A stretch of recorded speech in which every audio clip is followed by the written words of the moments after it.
Ram Charan Kiara Advani combination ఎందుకనో work out అవ్వడం లేదు. ఇటీవల రిలీజ్ అయిన గేమ్ చేంజర్ ఎలాంటి ఫలితాలు సాధించిందో మనందరికీ తెలుసు. శంకర్ దర్శకత్వం వహించిన సినిమా భారీ అంచనాల మధ్య రిలీజ్ అయినా కానీ ఫలితం అయితే ఊహించని విధంగా వచ్చింది. అంతకుముందు చరణ్ కియారా వినయ విధేయ రామలోను కూడా కలిసి నటించారు. బోయపాటి శ్రీను దర్శకత్వం వహించిన ఆ సినిమా కూడా భారీ అంచనాల మధ్య రిలీజ్ అయినా కానీ ఫలితం అయితే తేడా కొట్టేసింది. అలా చరణ్ కియారా కలిసి నటించిన 2 సినిమాలు కూడా డిజాస్టర్లుగానే నమోదయ్యాయి.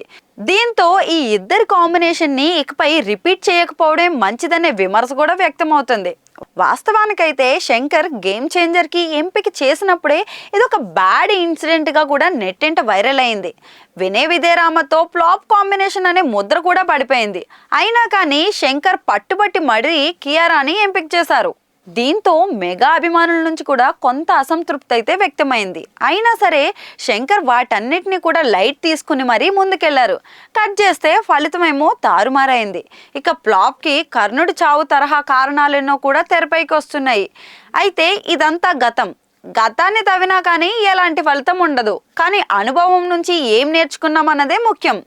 మరి ఈ ఫ్లాప్ శంకర్లో ఎలాంటి ప్రవర్తన తీసుకొస్తుందో చూడాలి. కియారా టాలీవుడ్లో భరత్ అనే నేను సినిమాతో అయితే ఎంట్రీ ఇచ్చింది. అందులో సూపర్ స్టార్ మహేష్కి జోడీగా నటించింది. ఆ సినిమా బ్లాక్ బస్టర్ అయింది. సినిమాలో కియారా పాత్ర చాలా బలమైనది. తొలి సినిమాతోనే నటనకు ఆస్కారం ఉన్న రోల్ అయితే దక్కింది. నటిగా విమర్శకుల ప్రశంసలను అందుకుంది. కానీ తర్వాత నటించిన 2 తెలుగు సినిమాలు కూడా మాత్రం తీవ్ర నిరాశనే మిగిల్చాయి.